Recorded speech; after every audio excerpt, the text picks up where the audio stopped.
প্রিয় বন্ধুরা, পুলসিরাত এমন একটি সেতু যা জাহান্নামের উপরে স্থাপিত হবে এবং প্রত্যেক মানুষকে মৃত্যুর পর কিয়ামতের দিন এই সেতুর উপর দিয়ে পার হতে হবে। ইনশাআল্লাহ এটি আমাদেরকে জান্নাতের দিকে নিয়ে যাবে।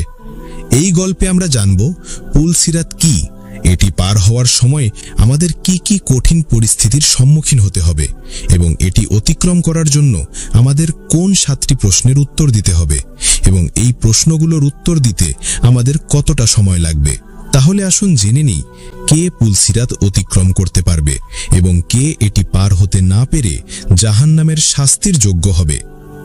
ইসলামী রেওয়ায়েত অনুসারে পুলসিরাত এমন একটি সেতু যা তলোয়ারের চেয়ে তীক্ষ্ণ এবং চুলের চেয়ে সূক্ষ্ম। এই সেতু জান্নাতের দিকে যায় এবং এই সেতুর নিচে জাহান্নামের প্রচণ্ড আগুন ফুটতে থাকবে। রাসূলুল্লাহ সাল্লাল্লাহু আলাইহি ওয়াসাল্লাম ইরশাদ করেছেন, পুলসিরাত জাহান্নামের ওপরে একটি সেতু যা চুলের চেয়ে সূক্ষ্ম এবং তলোয়ারের চেয়ে তীক্ষ্ণ।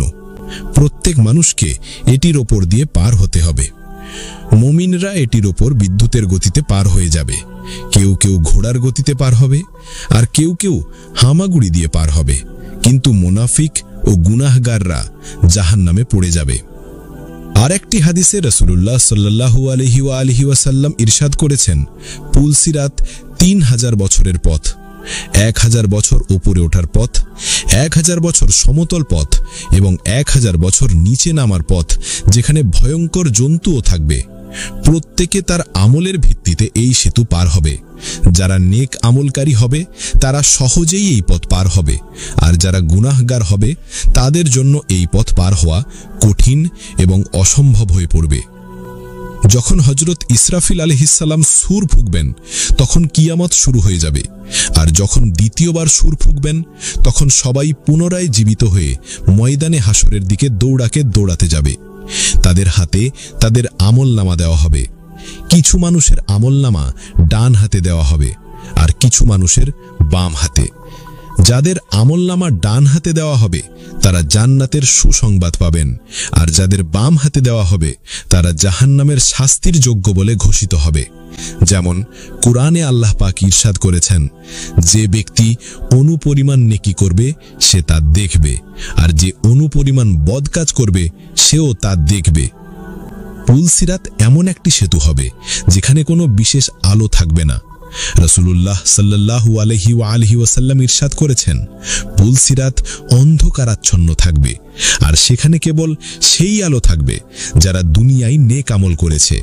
এই নেক আমল তাদের জন্য নূর হয়ে আসবে এবং তাদের জন্য আলো দেবে।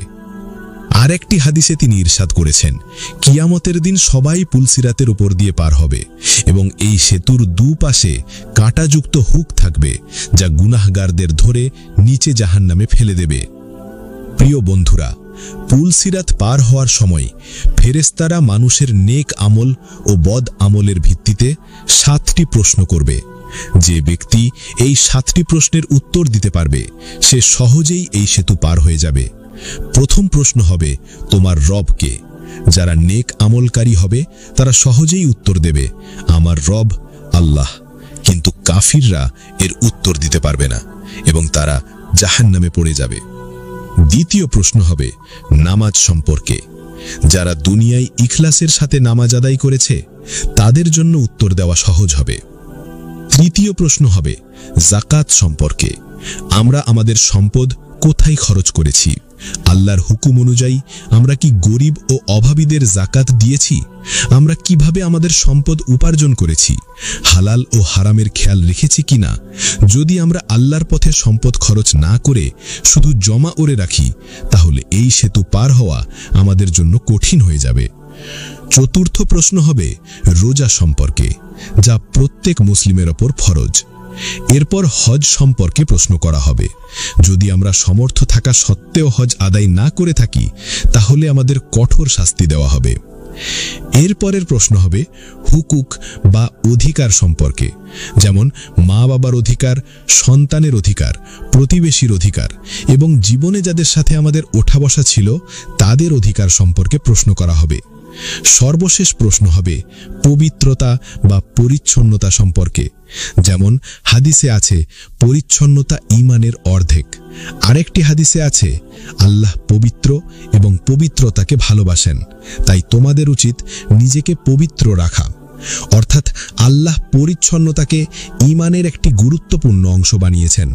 যে মানুষ বাহ্যিক ও অভ্যন্তরীণ উভয়ভাবে পবিত্র থাকে, আল্লাহ তার প্রতি সন্তুষ্ট হন। প্রিয় বন্ধুরা, যে ব্যক্তি এই সব প্রশ্নের উত্তর দিতে পারবে, সে সহজেই পুলসিরাত অতিক্রম করে জান্নাতে প্রবেশ করবে।